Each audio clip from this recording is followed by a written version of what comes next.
أعوذ بالله من الشيطان الرجيم ما جعل الله من بحيرة ولا سائبة ولا وصيلة اس إله العالمين پر آیات کریمه کې رد کوي په تحریماتو د مشرکانو باندې ځان د به شیزونه حرام ول چې دا بحیره شو دا سائبه شو دا وصیله شو دا حام شو بحیره او د سائبه او د وصیله او په حام په تعریف کې د علماء له اختلاف ته مختلف توجیهات دي مونږ به هغه تعریف وکړو چې کوم د عرب علماء کړي دي لکه صابونی بحر محیط کشاف ابو سعود دی چې کوم تعریف کړي دی هغه تعریف به ذکر کو اول د ما جعل الله معنا ما جعل الله ند ګرځول الله تبارک وتعالى یعنی ما شرع ند روا کړي ند جائز کړي ولا امر به نامر کړي الله تبارک وتعالى من بحيره په بحيره باندې یعنی غوږ پرې کړي شوی باندې بحیره بدی ستویلا پنځه کرته بچو خلنګ شو پنځم زل باندې به چې نر بچي راوړو نو دا غې نه به غوږ پرې کړو فتلک البحیره دا بحیره شو بحیره د بحر نه بحر په معنا د شقوق شلول د غوګونو باندې کول دا غوګونو به ول شلولا دا غې په پاغي باندې سوریدل دا به په ځان باندې حرام ولا یا علامه قرطبي وای چې پنځم کرته به نر بچي راوړو نو هغه به حلال کړو نر او خزوبت نه خوراک کولو او که مؤنث خزبوا نو دا غیر به بیا غوک پرې کړو فتلک البحیره دا بحیره شو ویا نو ولا امر من بحیره امر نه دې کړي الله تبارک وتعالى په غوک پرې کړی شی باندې خا سایبه ستویلې کې آزاد پر خودلې شوی په نظر باندې به یو شی په ځان حرام کا نو هغه به آزاد پر خوي کدي سفر نه راغلم زه روغ راغلم دا اوخه دي زما سایبه وي نو آزاد به پر خودلا د بوت پنامه نو ولا امر سایبه امر نه دی کړي الله تبارک وتعالى په سایبه باندې یعنی آزاد پر خودلې شوی باندې ولا وصيلتنا ولا امر وصيلتنا امر نه دې کړي الله تبارک وتعالى په وسیله باندې وسیله معنا په وسکړې شوی نو دی به هغه غټي ته وسیله ویلا چې وکړه بلنګ شو او ومزل به کله چې خزه بچي راوړو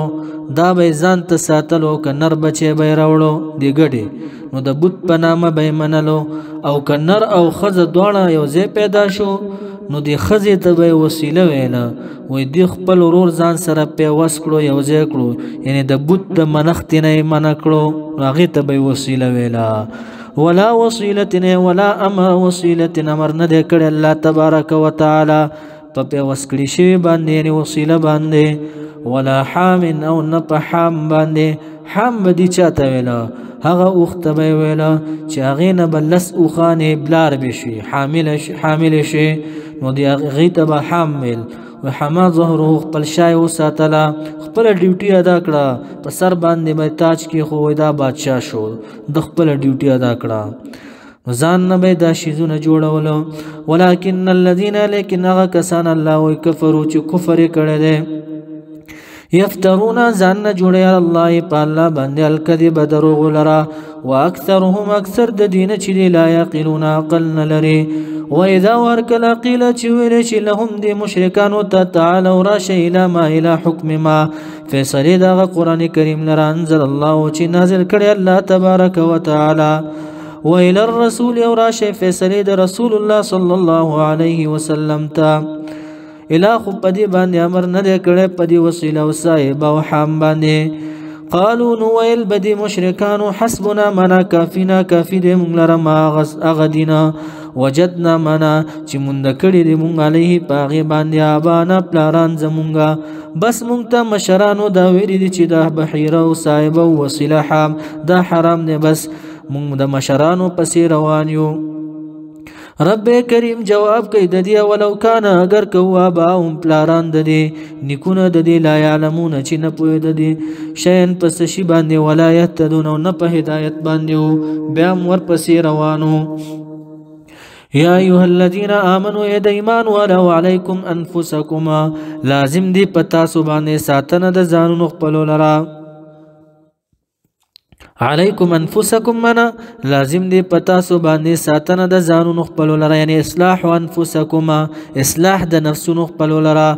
لا یضرکم ضرر نشي رسولې تاسو ته من هغه څوک ضل چې گمراه شي یعنی د گمراهی د هغه تاسو ته ضرر نشي رسولې کله اذا اهتدیتم کله چې تاسو په هدایت باندې یا او یو شرط دا دی ګوره چې نهی عن المنکر مو کولو امام مجاهد وای چې کافر دې ستا په ملک کې اوسېږي جزیه ورکوي ټیکس ورکوي د هغې ګمراهي تا ته ضرر نشي رسولی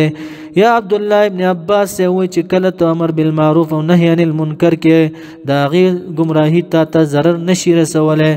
عبدالله ابن مسعود وای د آخري زمانې سره لګي کله چې د کورونو په کنج کې کینئ فتنه زیات شي د دې دا فتنه ګمراهي تاسو ته ضرر نشي رسولی الى الله دی الله ته مرجعکم مرجع ستاسو دا یعنی ورتلل ستاسو دی جميعا په غونډه باندې فینبئکم پس خبر بدر کی تاسو ته الله تبارک وتعالى بما پاغه سبانه کنتم چې وای تاسو تعملونکم عمل بو کولو یا ایها الذین آمنوا شهادت بینکم په دې آیات کریمه کې الہ العالمین رد کیا په خیانت باندې چې دا لوی جرم دی حرام دی نو دا آیات کریمه چې د معلقات د قرآن یو نه دی ډېر سخت دی دا آیت لګول ډېر مشکل دی خو شان نزول چې یاد کې بیا ډېر آسان دی درې کسانو شام ته تلیو تجارت ته د یو نوم بودیل ابن ماریو دویم نوم عدی بن بدا دریم نوم تمیم ابن اوس الداری عدی بن بدا تمیم ابن اوس په دغه وخت کې دا نصرانیان عیسیانو او بودیل سیب چې دا مسلمانو شام ته لاړل سفر ته بودیل سیب ته ځانکدن راغی د ځانکدن په وخت کې د وصیت وکړو دا زما مال فلان کی کس دا ورکا زما وارثانو کې په هغې کې د خط هم ولیکلو په دې مال کې پټ ایښی و چېرته چې دا مال دی په هغې کې د سپین زرو جام هم او د سرو زرو کونډه ورته دا لیکل هم کړي چې را روان شو دی په لاره کې په دې مال کې دی تفتیش وکړو دی دو نصرانیانو عدی او تمیم نو هغه جامې ترې نه وویستلو د سپین زرو هغه سرو زرو کونډه هم ورته هغه یې پټ کړو ترېنه کله چې وارثانو ته دا سامان وسپارلو وارثانو چې وکتل په دې کې خو خط هم لیکلی شوی دی ټول سامان شته او دا جام پکې نشته نو دا وارثان دې دواړو ته لاړل دي نصرانیانو ته عدی او تمیم ته لاړله ورته په دې کې خو جام هم لیکلی شوی دی خط نو هغې انکار وکړو اوس الہ العالمین په دې آیت کې د انکار په صورت کې مسئله بیانوي چې تاسو به په دغه ټایم کې څه کوئ نو دا دو کسان به ودرېږي دا چا چې جام پټ کړی دی انکار یې وکړو د مازدیګر د مانځه نه بعد به دا دو کسان ودرېږي د ټول خلکو په مخ کې قسم بخوري چې مونږ رښتینی یو په دې امانت کې مونږ څه پټ کړي نه دي او مونږ په دې امانت باندې څه پیسې هم نه اخلو مونږ د الله نه یریږو داسې قسم به کوي که مونږ ګواهي پټه کا مونږ به ګناهګار یو د ډېرو خلکو په مخ کې به قسم وخوري چې قسم یې وخوړلو وارثانو ته بیا اجازت نشته چې دی تنګ کړي که ده څه پټ کړي دوی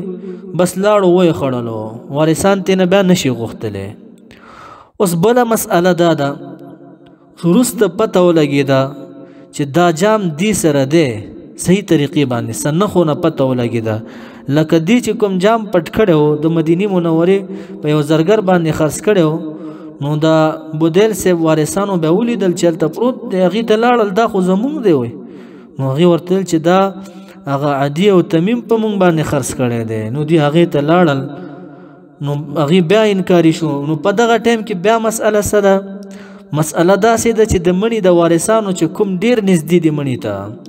هغې دې بیا ودرېږي قسم دې وکړي چې هغې قسم وخوړو بیا